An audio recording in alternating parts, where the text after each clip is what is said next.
Here's 10 awesome single player games that are way ahead of their time. There is no question about that. They all have something very unique and special, and if you haven't played one of them yet or aren't planning on doing a second playthrough, what are you waiting for? First of all, we have Max Payne 3. Yes, Max Payne 3, believe it or not, but some of my friends still do not know about this masterpiece. Rockstar Games' Max Payne 3 is one of my favorite games of all time. There is so much to this game. Its slow motion element is one of my favorite things in all of video games. Max Payne 3 revolutionized storytelling in video games. Building upon the foundation laid by its predecessors, the game delves deep into the psyche of its protagonist, Max Payne, presenting a gritty and emotionally resonant narrative that explores themes of loss, addiction, and redemption. Through its expertly crafted cutscenes, dynamic dialogues, and immersive voice acting from Rockstar Games, this game delivers a cinematic experience that still rivals the best of Hollywood's crime dramas and in video games, blurring the lines between interactive entertainment and traditional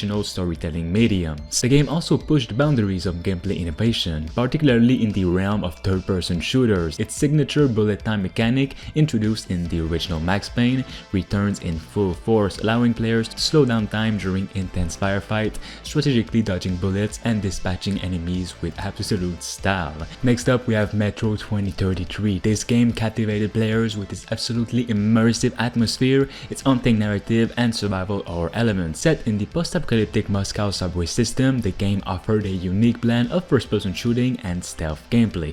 This game's emphasis on resource management, atmospheric storytelling, and moral choices pushed the boundaries of narrative-driven gaming. Its dark and immersive world, coupled with its innovative gameplay mechanics, established this game as a standout title that was way ahead of its time. Even yet, its series is still way ahead of any year that it released. It's a world that feels alive, even though it is taking place 95% of the time in the metro, because the world up there is dangerous and not breathable. Come in. Come in. Over. You're coming through loud and clear. Over. We're at the tower. I repeat, we're at the tower. Did the group move out? Over. Villagers, bandits, families, and military have all gone to the subways and taken care of it for the greater good. They built little villages, bars, places to sleep, have fun, or the complete opposite, with bandit camps that want the metro all to themselves and will kill anything in its sight. Now, if you haven't played Metro 2033 before, here's what you're getting into. A nuclear war occurred in 2013, and the country, Russia, was targeted with atomic bombs that caused severe radiation, primarily across Moscow. The devastating impacts caused all survivors to flee into the underground tunnels of the metro stations, where they proceeded to build as much of new cities as they could, each one being housed at a different base metro station, leaving the tunnels to connect them like roads. You are playing as Artyom, who was born into this mess already, and so you only know this life. The evolution of monsters, called the Dark Ones, is scaring humans, and the apocalypse is near, so you and some of your ranger friends have to stop all of this before it is too late. Again, this game is being praised for its atmosphere because everything feels alive. Every NPC, whether important or just a random guy, has a distinct personality and seems to have some kind of backstory to him.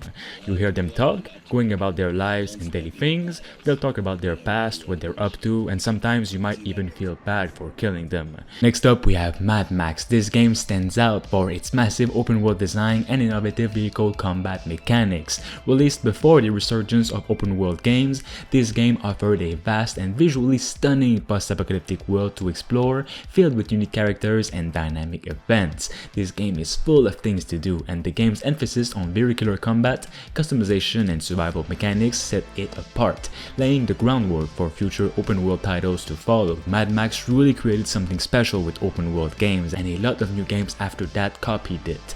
The game's attention to detail, down to the very little things of its world and atmosphere, its immersive world building, and engaging gameplay make it a game that was truly ahead of its time and should have had a sequel. You are now left to die in the middle of the desert and have to start over everything. Get some resources, find some life, and get yourself a new car. That is where the survival elements of Mad Max comes in, which I absolutely love. Since this is the desert, everything is scarce and there's almost never any water, scrap, and food laying around. It's not the typical survival game, you really have to search for it now. When the first step of finding water and food is done, you will be meeting new characters, one in particular that will help you throughout your whole journey of ending the many enemy factions, as well as being the most feared man in the whole desert. You regret coming here, boy!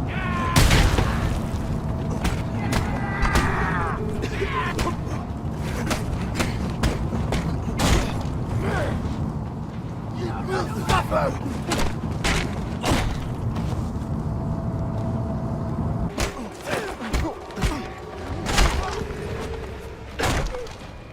Next up we have Rage. Rage blended first-person shooting with vehicular combat in a post-apocalyptic wasteland setting, offering a unique and immersive gameplay experience. At the time, the game's stunning visuals, fast-paced action, and open-world exploration set it apart from other shooters of its time, which were more on linear, modern settings. Rage's emphasis on player freedom, vehicle customization, and dynamic encounters showcased the potential for innovation in this genre. Despite some criticism here and there, this game pushed the boundaries of what was possible in a first-person shooter, making it a game that was ahead of its time. Now, first of all, at first glance, Rage is a mix of Fallout and Borderlands, and that's pretty much what you're getting into. It is a shooter set in the not-too-distant future after an asteroid impacts Earth, leaving a ravaged world behind.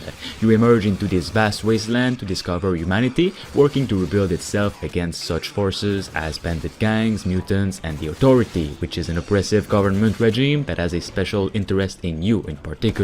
That is where your story begins, and you'll be meeting a ton of friendly and not so friendly people and monsters in completely different locations in a quite huge open world with villages, destroyed cities, deserts, and underground facilities. Here's an order. Get to town as fast as you can.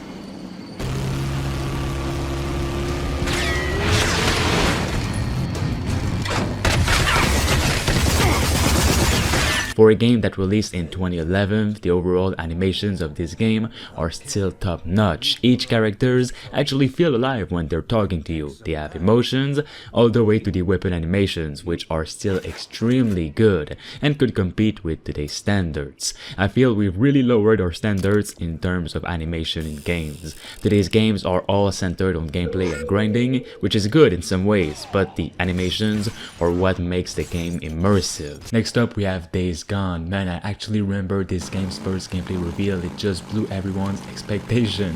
It was absolutely amazing, it looked amazing, and on release it was actually great. The game at release was filled with bugs, but over time it became the game that it was meant to be. It's an awesome experience, and it combined open world exploration with intense survival horror elements that delivers a captivating experience set in a post-apocalyptic world overrun by zombies. The game's dynamic weather system, its massive hordes of never-ending zombies, and intricate survival mechanics provided a sense of realism rarely seen in open world games, especially with all of these zombies in this game. Days Gone's emphasis on player choice, resource management, and narrative depth set it apart from other zombie-themed games, making it a standout title that was ahead of its time, especially with the hordes. Days Gone at its release received mixed reviews, but it's been a bit later people realized it wasn't so bad, and a sequel is all that it needed to be better. Days Gone was originally slated to be released in 2018, however it was delayed many times. Eventually Days Gone was first launched on April 26, 2019, and it received mixed reviews from critics. Well, many people praised the open world aspect of the game, Sam Witwer's performance as the main character, and of course the gameplay. However, some technical issues and the lack of character development were criticized a lot, which were the main reason Days Gone didn't get all of Sony's attention for future content on this series.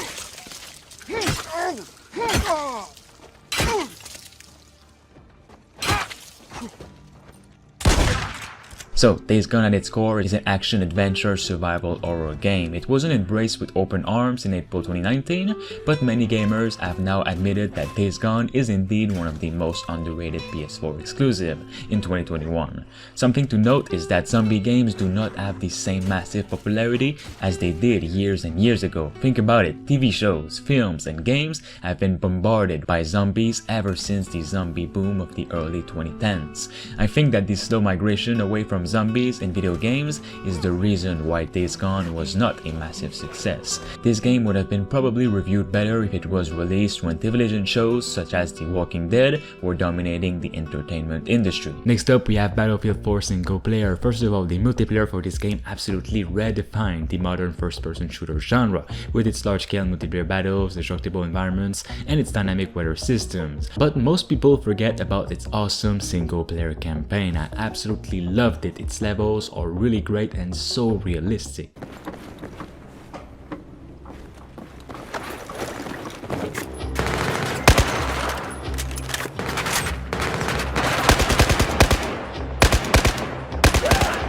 More incoming. See him? I'm engaging! Let's go. Tombstone Actual, this is Firebird 2-1. We're inbound. What's your ETA, over?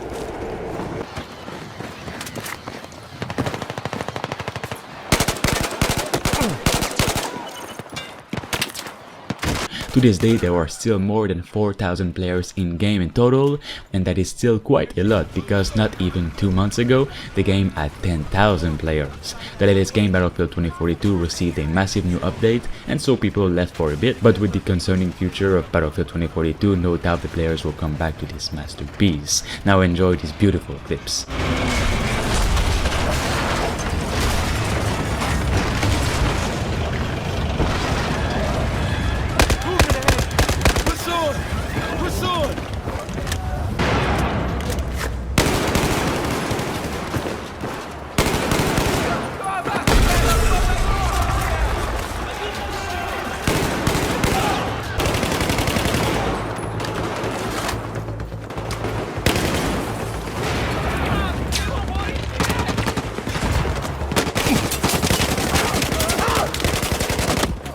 Next up, we have The Witcher 3 Wild Hunt first-person mod. With its vast open world and rich narrative, it was already a masterpiece. However, the first-person mod took the game to new heights by allowing players to experience Geralt's adventures from a first-person perspective.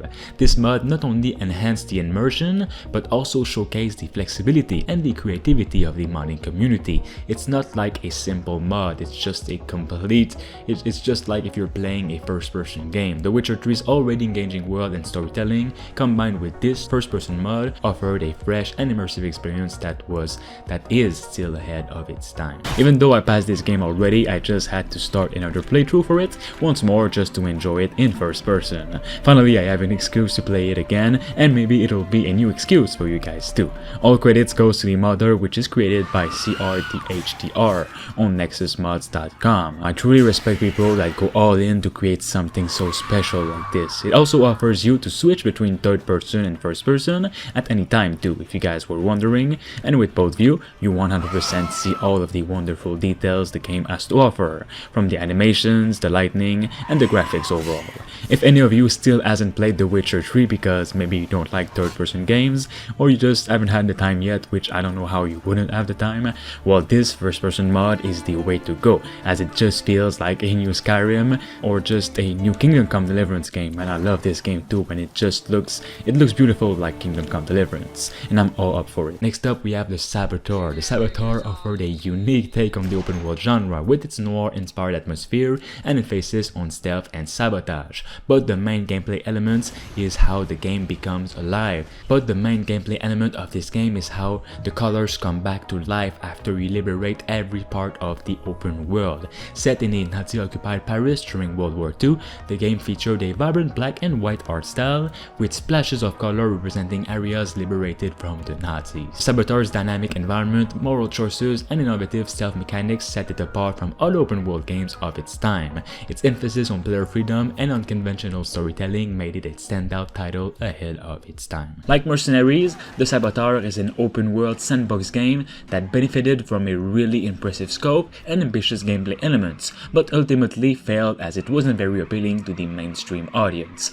The main reason is because of its weird change of color, where sometimes it's black and white and sometimes normal. Where this game failed is where I loved it the most, because it introduced something unique for the time. Like the popular movie it was inspired by, called Sin City, the Parisian neighborhoods were filmed under German occupation, which have absolutely no color except for the yellow light emanating from building windows and the bold, imposing red banners of their Nazi oppressors. Merde, look at these fucking Nazis everywhere, infesting my beautiful city like cockroaches. They certainly made themselves at home. It's time we showed them a different kind of hospitality. Treten Sie in die Partei ein und führen Sie die Welt in eine bessere Zukunft.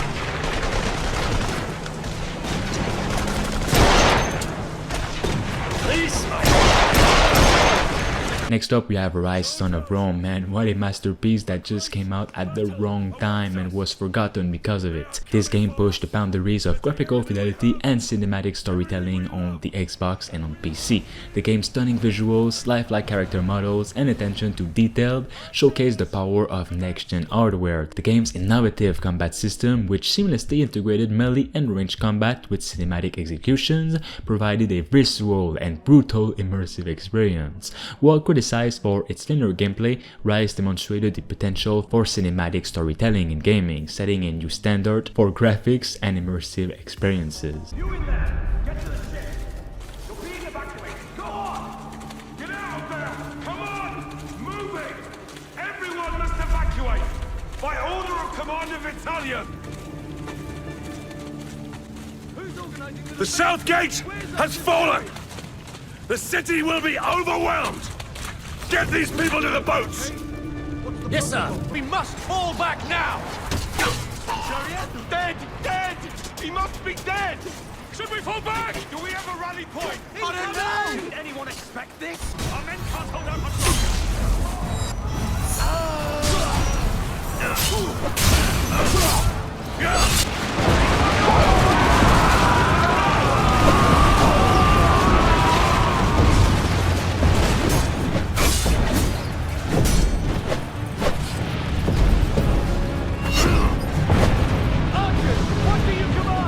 Cover me! Fire! The boats now! Go on, go!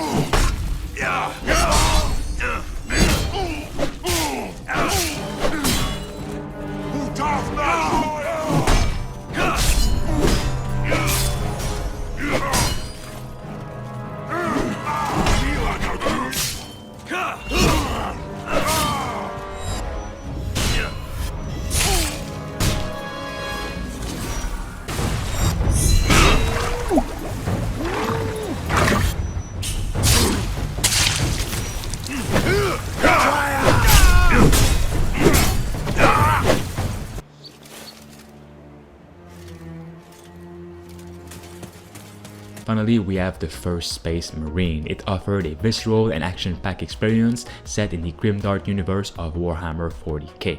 The game's intense melee combat, its brutal executions, and epic battles against horde of enemies captured the essence of the Warhammer 40k universe like never before. The Space Marine's seamless integration of range and melee combat, coupled with its relentless pacing and satisfying gameplay, set it apart from other action games of its time. Going through the trenches, defending bases with normal human soldiers, then annihilating enemy positions, this all feels like a World War game, but with orcs. To me, this game is still one of the best Warhammer games I've played yet. It has everything from massive brutal all-out wars in third person to a lore-centered story from the Warhammer universe. I feel it has everything a Warhammer fan loves, and for third-person action fans too. Set in the vast and deep Warhammer universe, you take role of the scary and massive Space Marines, and the main character is Captain Titus. Without questions, you're immediately thrown into this war on a global scale against the orcs. You don't know where you are and you don't care to know about it.